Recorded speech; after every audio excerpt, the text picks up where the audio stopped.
Bapa dan Putra dan Roh Kudus. Amin.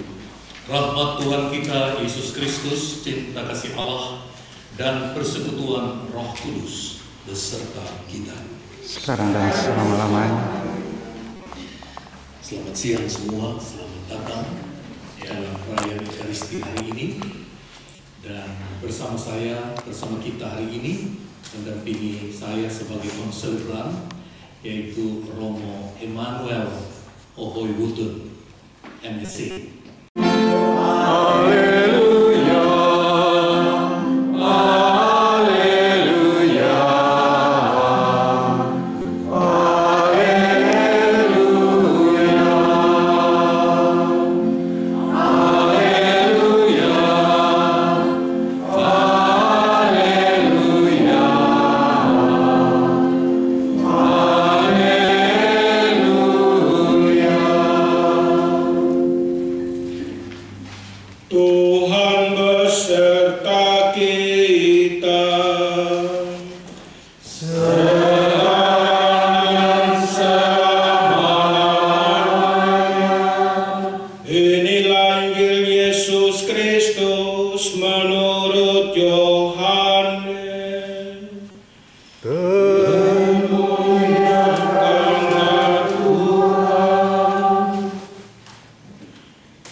Perpisahannya, Yesus berkata kepada murid-muridnya, "Jika seseorang mengasihi Aku, ia akan menuruti firman-Ku. Bapa-Ku akan mengasihi dia, kami akan datang kepadanya dan tinggal bersama-sama dengan dia. Siapa saja yang tidak mengasihi Aku, ia tidak menuruti firman-Ku. Firman yang kamu dengar itu bukanlah dari Aku, melainkan dari Bapa yang mengutus Aku. Semuanya itu Aku katakan kepadamu selagi Aku berada bersama-sama dengan kamu. Tetapi penolong, yaitu Roh Kudus, yang akan diutus oleh Bapa dalam nama-Ku, Dialah yang akan mengajarkan segala sesuatu kepadamu dan akan mengingatkan kamu tentang semua yang telah Aku katakan kepadamu. Damai Aku tinggalkan bagimu, damai-Ku akan berikan kepadamu, dan apa yang Aku berikan tidak seperti yang diberikan oleh dunia kepadamu. Janganlah gelisah dan gentar hatimu. Kamu telah mendengarkan bahwa Aku telah berkata kepadamu, Aku pergi tetapi Aku datang kembali kepadamu. Sekiranya kamu mengasihi Aku, kamu tentu akan bersukacita, karena Aku pergi kepada Bapa-Ku, sebab Bapa lebih besar daripada Aku. Sekarang juga Aku mengatakannya kepadamu sebelum hal itu terjadi, supaya apabila hal itu terjadi, kamu percaya. Demikianlah Injil Tuhan. Terpujilah Kristus.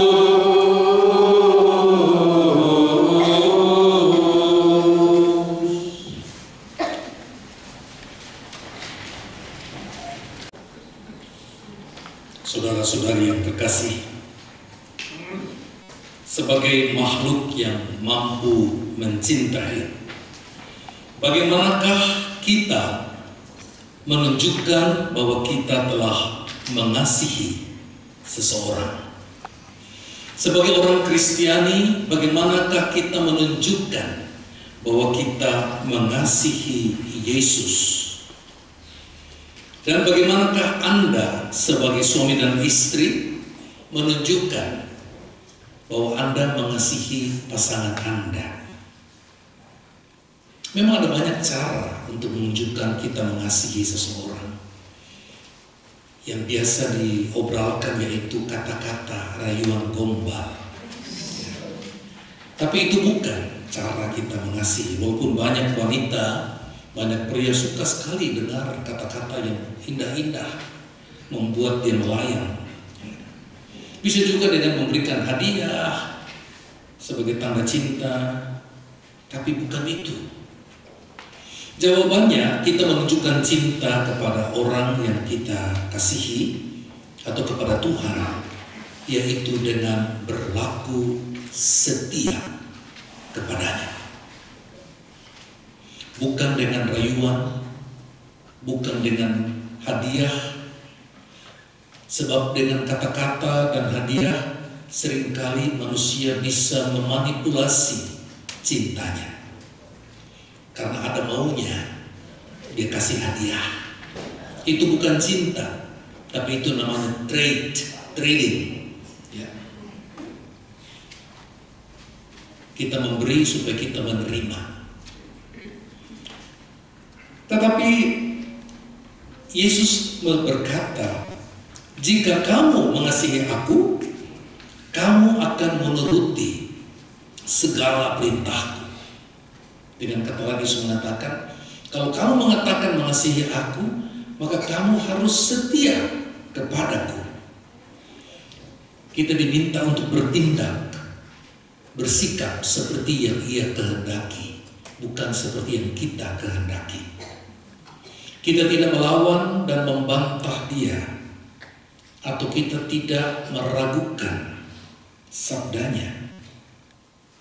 Kita bisa melihat contoh ini di dalam pasangan-pasangan perkawinan yang bahagia, di mana kita melihat bahwa tidak ada satupun keputusan yang dibuat oleh salah satu pasangan tanpa mempertimbangkan kebaikan dan kehendak dari pasangannya.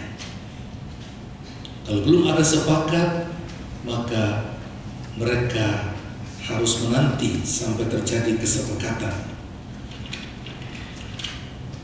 Pasangan yang berbahagia tidak menyakiti, tidak mengabaikan pertimbangan dari pasangannya. Sebab pasangan itu bukan lagi dua, tetapi satu. Dan dengan cara itu, dengan cara setia, mereka selalu menunjukkan mereka itu adalah satu. Bisa bayangkan betapa bahagianya hati seorang istri ketika dia jatuh sakit dan dia melihat suaminya mengambil alih tugas-tugas sebagai seorang ibu rumah tangga. Dia sangat bahagia ketika dia melihat suaminya memasak, berbelanja, mencuci, membersihkan rumah. Sebab dengan perbuatan itu, sang suami telah menunjukkan dengan cara ini, saya menunjukkan saya setia. Itulah yang disebut perbuatan kesetiaan. Jadi kalau kita berbicara tentang kesetiaan, bukan berarti yang penting saya tidak cari wanita atau pria lain, atau yang penting saya tetap Katolik sampai mati. Itu bukan setia maksudnya. Yang dimaksudkan dengan kesetiaan yaitu kita melakukan apa yang patut kita lakukan sebagai pasangan hidup dan sebagai seorang Kristiani. Dengan kata lain, kesetiaan adalah tindakan kasih yang kita lakukan demi kebahagiaan, demi kebaikan kita bersama. Dan Yesus mengatakan selanjutnya, aku akan minta kepada Bapa dan Dia akan memberikan kepadamu seorang penolong yang lain supaya Ia menyertai kamu, yaitu Roh kebenaran. Dengan kata lain, Yesus mengatakan ini sebagai amanat perpisahannya. Dia mengatakan ini untuk meneguhkan hati murid-muridnya yang mulai sejak saat itu mereka tidak akan melihat Dia lagi sampai sekarang ini. Yesus akan pergi meninggalkan murid-muridnya dan kita secara fisik. Jadi jangan kita berharap kita melihat Yesus lagi menampakkan diri. Kalaupun terjadi, itu sesuatu yang khusus. Tetapi yang Yesus janjikan, kamu tidak melihat aku lagi. Tetapi perpisahan ini bukan mengakhiri pelayanan dan perutusan Tuhan. Sebab memang murid-muridnya tidak akan melihat Yesus lagi, Tetapi Yesus memberikan kehadirannya dalam bentuk yang lain. Dia memang tidak berjalan lagi bersama dengan murid-muridnya. Dia tidak lagi bisa bercakap-cakap di bawah pohon atau di tengah padang bersama dengan murid-muridnya. Murid-muridnya tidak lagi mendengar dia mengajar dengan mendengar suaranya secara fisik.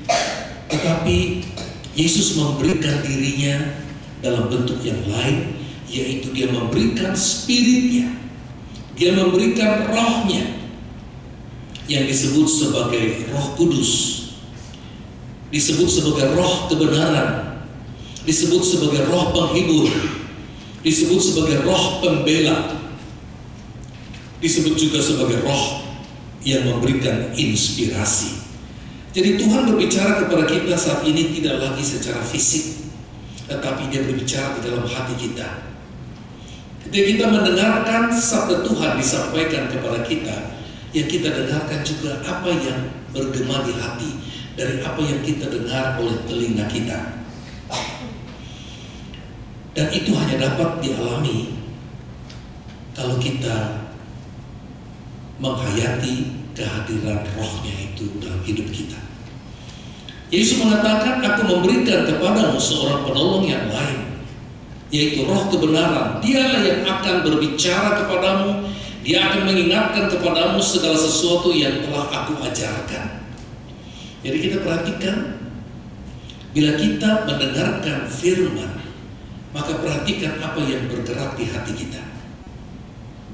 Itulah suara roh yang perlu kita perhatikan, yang akan memberikan kepada kita penghayatan yang baru, memberikan kepada kita pengertian yang baru, yang akan memberikan kepada kita penyegaran iman, pengampunan karena pertobatan, yang memberikan kepada kita keberanian untuk percaya, yang memberikan kepada kita roh untuk bisa mengatasi ketakutan, memberikan kepada kita roh keyakinan dan keteguhan hati karena kepercayaan. Dan ketika Yesus menyampaikan kabar tentang Roh Kudus, dia mengkaitkan Roh Kudus itu juga dengan apa yang disebut damai sejahtera. Dia menyebutkan, aku akan memberikan Roh Kudus kepadamu. Tapi kemudian dia berkata, aku memberikan damai itu kepadamu. Dia akan memberikan peace. Apa itu damai sejahtera?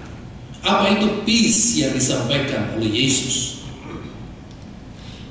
Jangan kita berpikir peace atau damai berarti saya tidak ada konflik, saya tidak ada masalah, berarti saya damai. Tidak demikian. Sebab saya tahu dan kita juga tahu, seringkali kita tidak ada masalah, tapi kita tidak rasa tenang. Ada hati yang galau, hati yang tidak damai. Santo Agustinus memberikan definisi yang sangat bagus tentang apa arti damai sejahtera. Apa arti dari peace? Saya coba kutip dalam bahasa Inggris dulu. Dia katakan, peace means serenity of the mind, simplicity of heart, and tranquility of soul. Dengan kata lain dikatakan, damai adalah ketentraman yang ada di dalam pikiran dan budi kita, kesederhanaan di dalam hati kita, dan kesentosaan di dalam jiwa. Ketentraman pikiran artinya kita tidak membesar-besarkan rasa cemas yang masuk ke dalam pikiran kita. Sebab seringkali kecemasan kita menjadi luar biasa karena kita yang memikirkannya secara berlebihan. Dengan kata lain, kita tidak boleh terlalu cemas. Jangan percaya kepada pikiran kecemasan kita. Ada seorang ahli yang berkata bahwa 80% dari hal yang kita cemaskan itu tidak pernah terjadi. Amin. Seringkali kita cemaskan celaka, jatuh sakit atau rugi, itu 80% tidak terjadi. Jadi kalau orang tinggal dalam kecemasan karena dia dipikirin terus, dia akan mati karena kecemasan. Padahal yang terjadi tidak demikian. Sementara 5%, 15% dari apa yang kita takutkan itu kalaupun terjadi tidak separah apa yang kita bayangkan. Jadi Yesus mengajarkan, jangan khawatir, jangan cemas akan hidup ini, tapi arahkanlah dirimu kepada kerajaan Allah dan kebenarannya. Maka aku akan memelihara kamu. Kalau tadi kata 80% tidak terjadi seperti yang kita takutkan, dan kalaupun terjadi 15% itu tidak seperti yang kita bayangkan, maka yang sisa 5% itu adalah kondisi yang mampu kita kendalikan. Kita bisa berdoa, kita bisa mengambil nasihat dari orang lain, kita bisa mengatasinya. Saudara sekalian, karena kalau kita terlalu cemas, maka kita akan cenderung memikirkan hal-hal yang buruk dan semakin buruk yang akan terjadi. Misalnya ada seorang berbicara tidak baik tentang kita. Kalau kita tanggapi dengan pikiran yang tidak tenang, kita akan pikirkan terus apa maksudnya kata-kata itu, apa pertimbangannya. Mungkin dia akan pikirkan begini, dia salah begini. Lalu kita menjadi marah, kita menjadi tidak bisa tidur, dan hidup kita menjadi rusak. Kedua, simplicity of heart. Diperlukan kesederhanaan hati. Kesederhanaan hati artinya kita tahu dan kita tidak membiarkan emosi kita menjadi liar dalam hubungan dengan pikiran yang tidak baik tadi. Kalau orang mempunyai hati yang sederhana, dia mendengar orang bicara buruk tentang dia tidak akan membesarkannya.